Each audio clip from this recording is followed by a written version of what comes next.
Good Good morning. morning. Hello, Rachel. Hi, how are you? I'm well. I've got my coffee.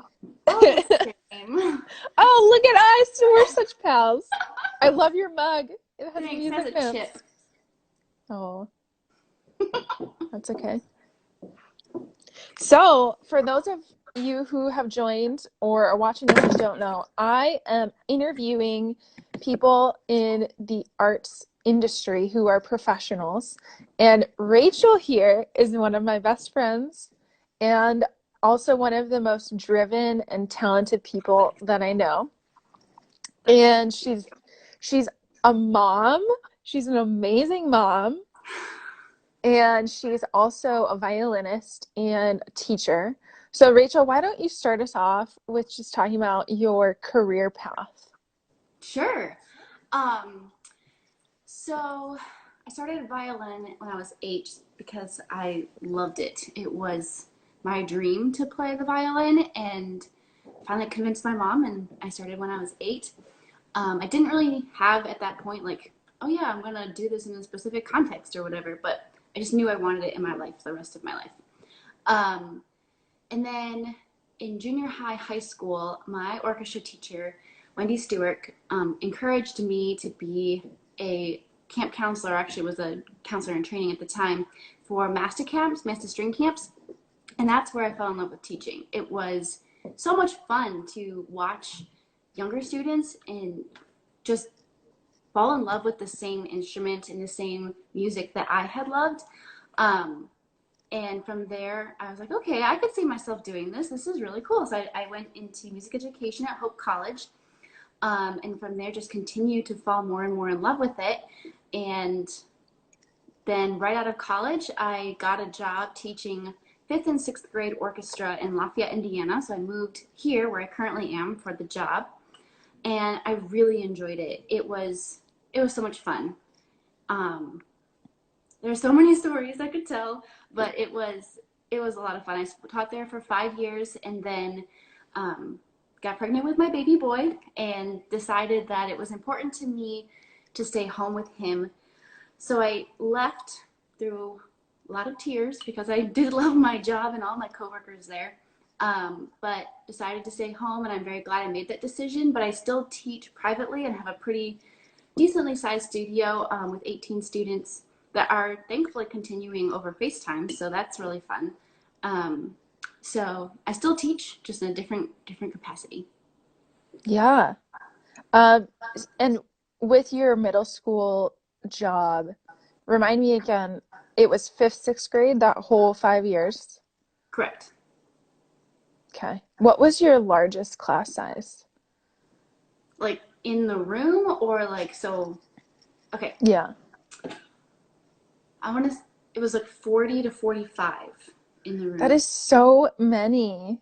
It was a lot. That's Um, amazing. I because I you I had. still think it's amazing, especially in music. I don't think you really see it in a lot of other Oh no, um, that kind of areas. class. The ability to have that class size and the amount of responsibility that's placed on the teacher in that setting. Yeah, it's a lot. Yeah. I had And I different. still remember, Rachel, I visited you Yeah. and I had never seen this before. You had a speaker system and like a wireless, like Oh headphone my speaker goodness. to work with your class. I Yes, had because never I had never seen that ever before. so when I started, there were 60 students total in the sixth grade program, spread out into three classes. And I didn't have that speaker system, and it really wasn't needed too much Yeah. because there was 20 to 30, 20, 25 students in a class, and then I had like a really tiny baby class, but it wasn't as many. But as the program grew, it ended up being, oh, I don't know, 120 to 150 students total spread out into three classes. So those numbers were a lot larger.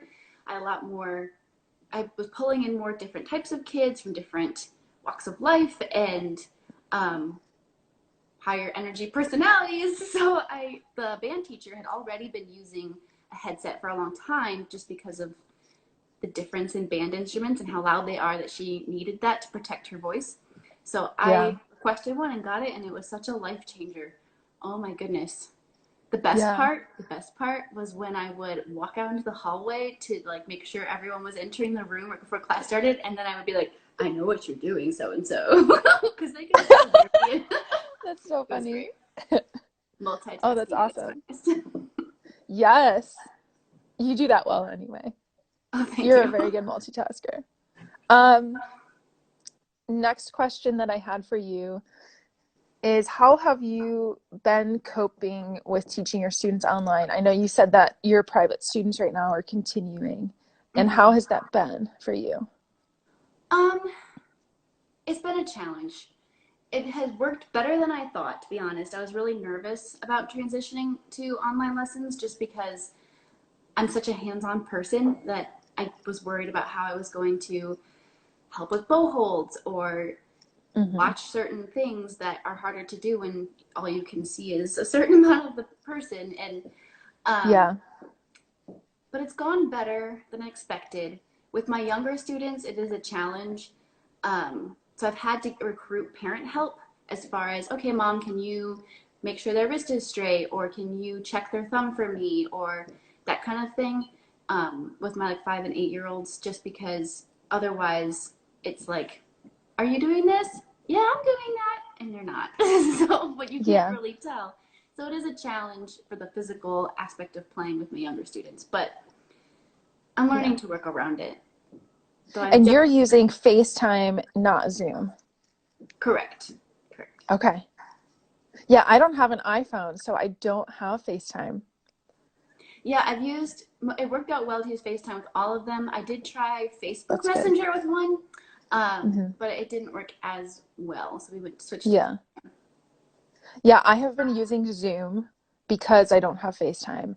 And for me, Zoom is just so the quality of video and sound compared to Skype for me is like a world of difference. Because before I had been using Skype and I just feel like Skype is just not what it used to be, or when it first launched, we just thought it was the greatest thing, but now it's like definitely not. That's true. It was all there was. Yeah. Yeah, if I could use Zoom, I would. And I've debated because I know you can use free for like there's a 30-45 minute window, but FaceTime's been working well, so I don't want to That's good. change too much. Yeah, I mean if it works for you, that's awesome. Um, okay, my next question, you kind of touched on this, but maybe you can go a little more into depth too. What do you love about teaching and what has been your favorite memory? Oh, favorite memory.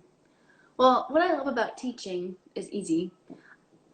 Just watching the aha moments. And I know that sounds so cliche. A lot of teachers say that, but just it's so fun to it's because it's so hard work. It's such hard work to invest in someone, especially when they're younger and or they come up against a roadblock in their learning and they just feel like they can't do it. And you feel like you're beating your head against a wall trying to help them understand this concept. And you tried a million different creative ways and you're so invested in them understanding this concept.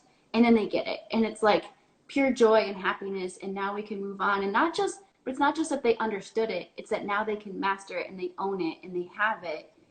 And that's really cool to watch. I love Hmm. that. It makes the beating your head against the wall part worth it.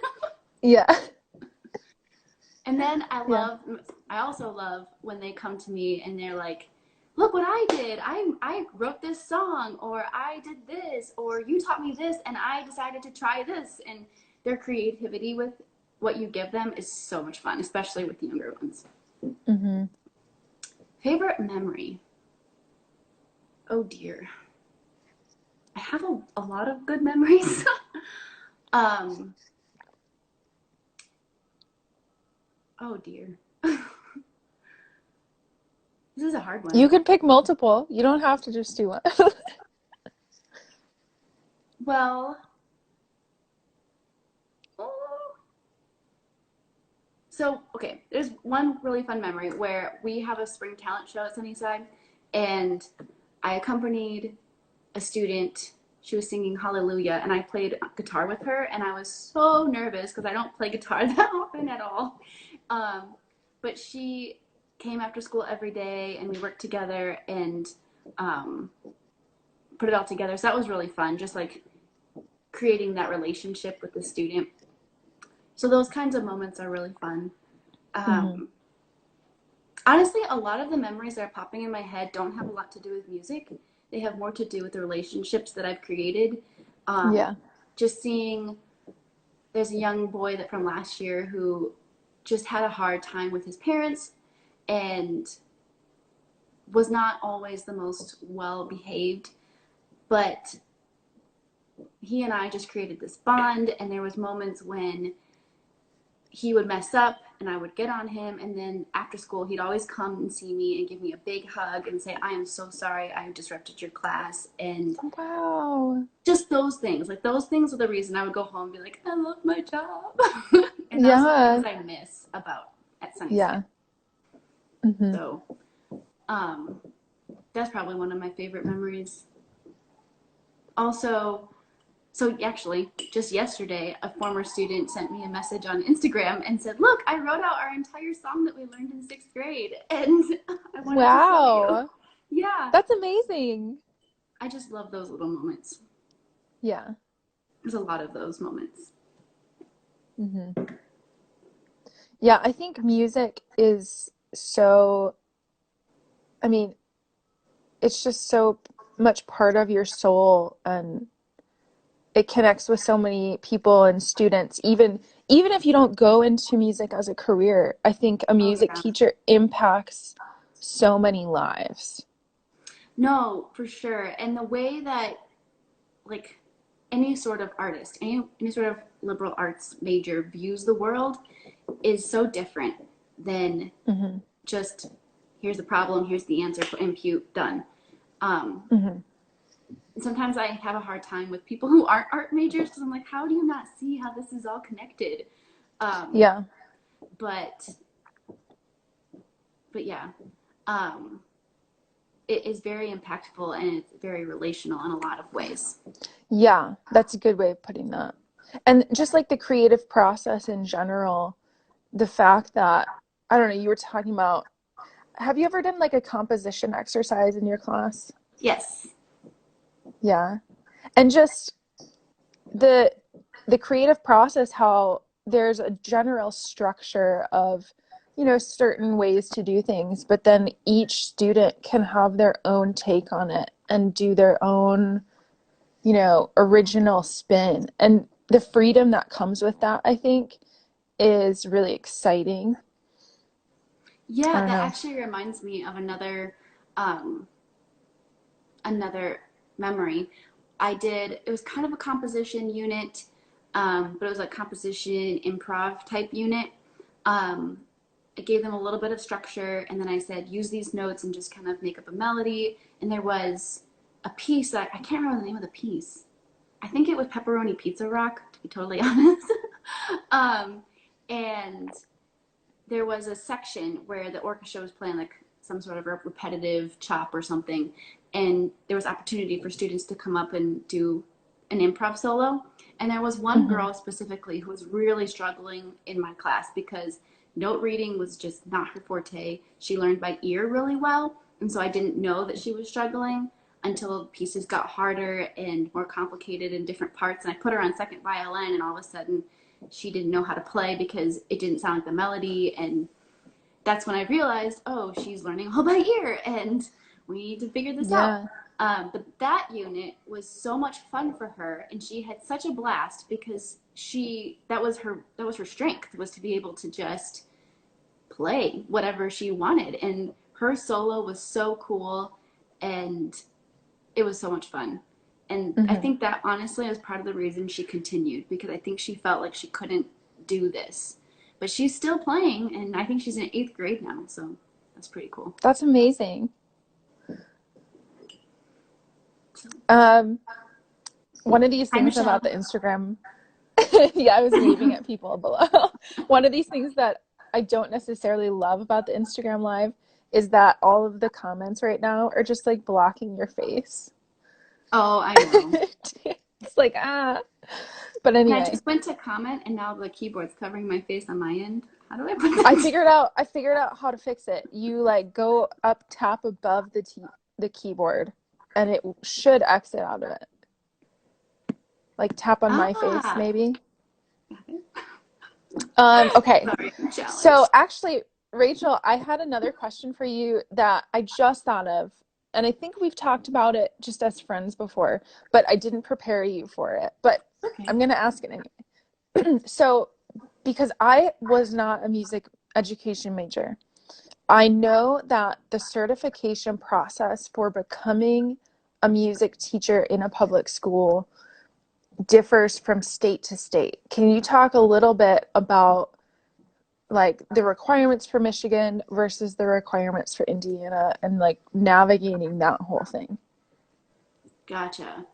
Um, so there wasn't a lot different as far as like the education process as I learned about Indiana's education's preparatory programs, but I did have to take the Indiana test, Okay. which I honestly felt like it was formatted slightly different, but I didn't feel like it was that much more difficult or easy than the Michigan test. Sorry, I just Bless you. sneezed. Um, Okay. so it was just, it was So just, it was you had to take a test for Indiana, but you yeah, didn't have to take a class. correct. So I had already taken the Michigan certification test and I was certified in Michigan when I got the job at Indiana. And so then they gave me like a can't remember what the word is, a reciprocal license or like a temporary license. So until I was got the testing done and was certified in Indiana. The only frustrating part that I don't like about that, that every state has their own thing, is people do move a lot for jobs now, and you have to pay every time you take a test. So it's a lot of Oh, money. Yeah, the tests are kind of expensive, and yeah. they're a pain in the butt to do, and they're very long. So Hmm. Is it kind of like the SAT, like 4 hour long? Or was the SAT longer than that? I don't even remember. I don't remember. I don't remember it being quite that long, but it is long. And the other thing about being a music educator is you are certified for so much, and I don't agree with the way that it is, and I don't think that a music educator created this test, or if they did, they haven't been in the school system in a while. Because technically, with my certification, I can teach orchestra, I can teach band, and I can teach elementary music. And I don't think, and I think maybe in Indiana, I can teach choir too. That might be a Wow. different thing. I can't remember if that's true or not. But I don't feel qualified to teach band at all. Like there's so much with band alone because every Hmm. instrument's different. Every instrument has its own fingerings. They read different clefs. Yeah. They Yeah. transpose. Like I don't do that as a string player. So Hmm. it was just I mean, you touched on those things though in your classes, but maybe didn't go into it as much depth. right. Like I can't do it that fast. It would have to be a Yeah. process to, which is for band people, that's just second nature because everybody Hmm. has to do that. Yeah. And Yeah. I'm always impressed by, I mean, we have four instruments and three clefs, and the band has what, like 13? Hmm. 13 instruments or something like that. And that's a lot. And there's a lot of maintenance. And Yeah. I don't feel, I would have to learn how to change pads. I would have to learn how to repair things. I wouldn't even know what does that squeak mean? Like, there would be a huge learning curve. Hmm. And I don't feel equipped for that at all. So, um, I don't really Yeah. think that that kind of Actually, certification makes sense. leads to another question for me because in music classes there's so many students. Typically, I mean it differs for probably different districts and area, but I remember, and from talking to you and Jackie and a few other people, band classes can have like 50 to 70 students in one classroom. Yeah. And I think that's partly exciting because you get a huge ensemble experience, but at the same time, if you're just starting out on the instrument and learning it, it requires so much individual instruction. Yes. So I remember when I was in high school, our band class always had like a co-instructor. Is that something that you have seen a lot, or are there a lot of assistant teachers? Yes, and actually, the school where I was at was very supportive of the music programs. Um, so not everywhere, you don't get that everywhere. Mm-hmm. It just honestly, it really boils down to your principal and your administration. Do they support the arts? Because if they Mm-hmm. do, especially if one of them was in a music class in school themselves, they will have a better idea of what it takes.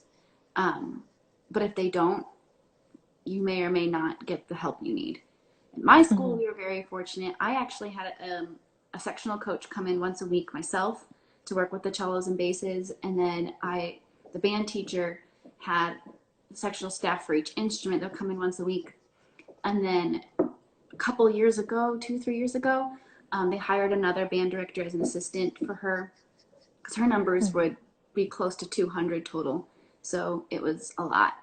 That's a Um, lot. and then this year they actually reformatted. So they are doing, well, they were doing until school's over, but they were doing a band class and a woodwind class so they could separate some of the differences, and teach them a little bit more individually.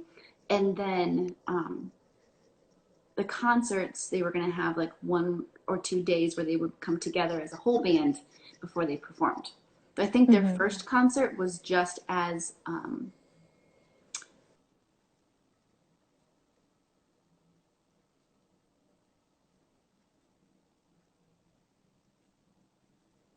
Oh no, you timed out.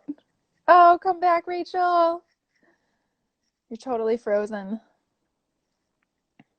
We may have to. Oh, there, you're back now. I'm sorry, my phone No, just you're like good. It's not your fault. It's probably the internet connection. um so I think their first concert, what I was saying, was just woodwinds, just brass, just as an introduction kind of concert. But I think they combined after that. So that was a cool format, I Okay. thought. Yeah, that's awesome that your school had the ability to support you guys in that way. Yeah. Okay, my now we're on to the audience questions, and you and I both know who the only person who submitted questions was. 10 out of 10.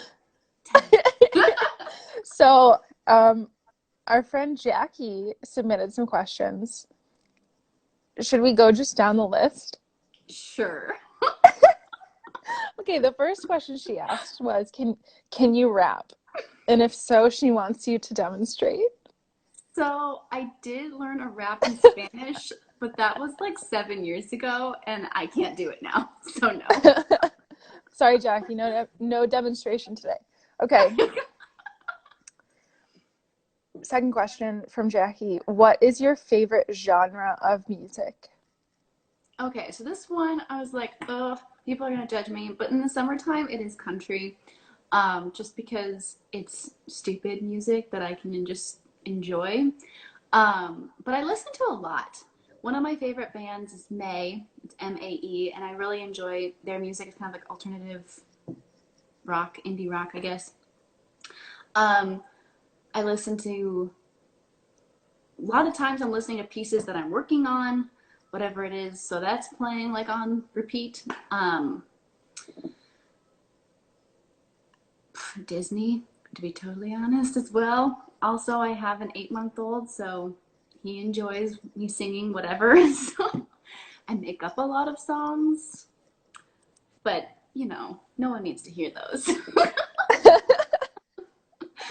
um, so yeah, I was saying these questions out loud to Tyler and my husband, and he said, "You like everything." I was like, "Yeah, I listen to pretty much anything." So Yeah. it just depends on my mood. Hmm. Similar for me. Um, Next question. On a scale of 1 to 10, how much do you love Jackie? 10 out of 10 if I have to stick with the scale, but if I don't have to stick with the scale, it's like 100 out of 10. Wow. I hope Extra. she's watching this, but I don't think she's on. I don't She think she's must be on working. either. I'm hurt. Um, how do you juggle teaching private lessons with motherhood? Yeah, that is a That's a really good juggling act question. for sure. Um, to be honest, my son Easton is the best baby to do this with. He's usually very happy. He sleeps really well. He goes for his naps really well. Um, I've been a couple times where he's like fussy and crying, and Tyler's not home from work yet, and I'm like bouncing him around, going, "Okay, can you play that again?" Like that does happen, but not as often because, like I said, he's pretty mild mannered. Hmm. But definitely staying on top of things as much as possible is like my key to success, because otherwise getting him fed and down for his nap and getting ready for a lesson is a lot to juggle. Um, Hmm. so just planning ahead, planning out things, and then just being prepared for it all to go to pieces because he decides he's not going to nap or whatever. Yeah. Um, Honestly, now it is easier because I can teach some of my lessons in the morning because his kids aren't going to Hmm. school. So it's a little bit more spread out, and most of them are during his nap times now. So now it's actually Ah, easier. Um, that's good. Whereas before, it was all in the evening. Yeah. But honestly, before he was younger and slept more and was less of a problem. Yeah. Now Yeah. he's getting into everything and he wants to see everyone. Hmm. Um, favorite piece that you have ever played? Oh, so I really enjoyed my senior recital, and I am so bummed that I don't have that recording. That was one that I don't was, either. I know. Oh, I think they were all lost in the shift of like It's really packing sad. things up and transitioning. Yeah, I am so bummed. But I played Havanese and Malagueña, and I really loved I playing. remember that. Yeah, it was so fun. It was such a fun recital for me to do. So I Yeah. think those are probably my favorites. Hmm. Um, this is another Jackie question. One thing you love about private lessons. You kind of touched on this, but I mean, similar thing to teaching in a group. It's definitely more relational because you don't have to divert your attention to all of the people in front of you. Um, mhm. Probably just the little stories that kids will tell you when it's just you and them versus a large group, and the little Mhm. personalities that come out because when they're too shy in a group or whatever. Those Yeah. are fun. Or the random conversations. Yeah. The last Jackie question is, if you were an animal, what animal would you be? This is hard. It's one of two. I'd either be a bird so I could fly or a horse. Okay. Yeah. I don't know what animal I'd be. Such a weird question. Yeah. I love chinchillas just because their name is cute and they're kind of cute and they take sand baths. I don't know if I'd want to be one though.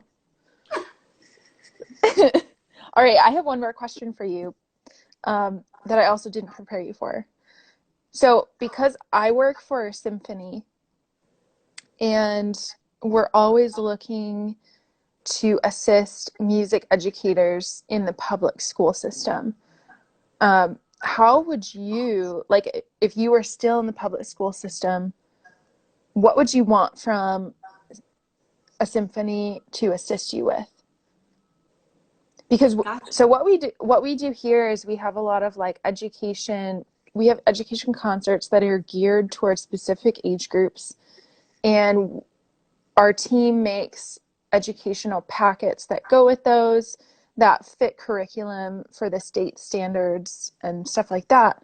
But for you specifically, how would you see a symphony benefiting a public school orchestra or band?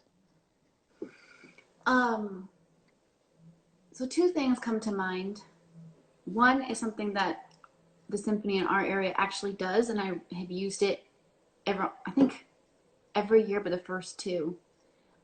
They call it their backstage pass, and all the kids who sign up can go and get a tour of the symphony, the hall, get a tour of backstage, and kind of a little lesson on what the symphony does, what this building used to be, because the building was actually a theater at one point, so it has like all the old cameras and stuff still there. Mm-hmm. And then we get to watch a rehearsal, or at least part of it. But usually we're able to pick a rehearsal or a rehearsal for a concert that has music that the kids would really enjoy watching. It's like one year they were doing movie themes, so it was like Harry Potter, Yeah. Lord of the Rings, that kind of thing. Another year was, I don't remember, but it was something else really fun. But sometimes the kids would be like, "That's all we're doing. That's so boring." But a lot of the time, kids would be like, "That was way cooler than I anticipated. That was really cool." And we always would have some sort of response assignment to do the next day. And some of the answers would be very insightful and surprisingly, what's what I'm looking for? Surprisingly well thought out. Like they really were paying attention. They really did enjoy it. And watching the kids watch the rehearsal is one of the coolest experiences. I can't tell you how many times I would see somebody who I thought didn't even care, like on the edge of their seat going, "Whoa, look at, did you see how fast, wow, that was," and it's so cool. They really do Yeah. love it. Some of Yeah. these are like That's the awesome. 12-year-old boys who are like, "I'm too cool for this right now," but Yeah. they totally enjoyed it. Another Mm-hmm. thing that popped into my head was, and I don't know if my area does this, to be honest. I know they have professional musicians that will go to the elementary schools and demonstrate instruments for them. But I think it'd be really neat if maybe once a year even they offered some sort of like coaching program where they would come in Mm. and actually work like in a sectional type setting or even in a large group setting Yeah. on whatever the kids were working on. I think that would be really cool. And it'd be like, "Wow, you actually do this for a living?" And they could ask questions. And I think that'd be really neat. Mm-hmm. I think we have done that in the past. And Yeah. actually, when I was in high school, I distinctly remember a Grand Rapids Symphony musician coming in and doing something like that with us. And it really stuck out to me because I was like, wow, this is a professional musician and they're so talented and they're giving us advice on how to play our piece. And I thought it was very awesome. So I would agree with that. Yeah. Yeah. Cool. Well, anything else, Rachel? Do you have any last words for our audience? I mean, not really. I mean, I know that the arts are really important at this time. And I know a lot of people are saying that, but it is true. Just the other day, like emotions got the best of me, and I just started playing through the Suzuki book of some pieces my students are working on, and that's just like it's something that you can control or something that you can turn back to, something that you Mm-hmm. can, even though it's not always perfect and we want always to strive to be better, it's something that we can just like lose ourselves in for a moment. Yeah. And Yeah. that was extremely helpful for me yesterday, and I think it's probably helpful for a lot of people. Um, Yeah. but this was really fun, and I enjoyed talking about this because I love music and I love teaching, and even though it's Yeah. probably going to continue to look more and more different in my life, I know it will always be a part of my life, and so Mhm. Yeah. Yeah. Well, once again, I learned new things from you, and this was wonderful. And thank you so much for joining me. It was a lot of fun. yeah, thanks for having me. Yeah. I hope you have a great day, Rachel. Thanks. You too. Bye. Bye.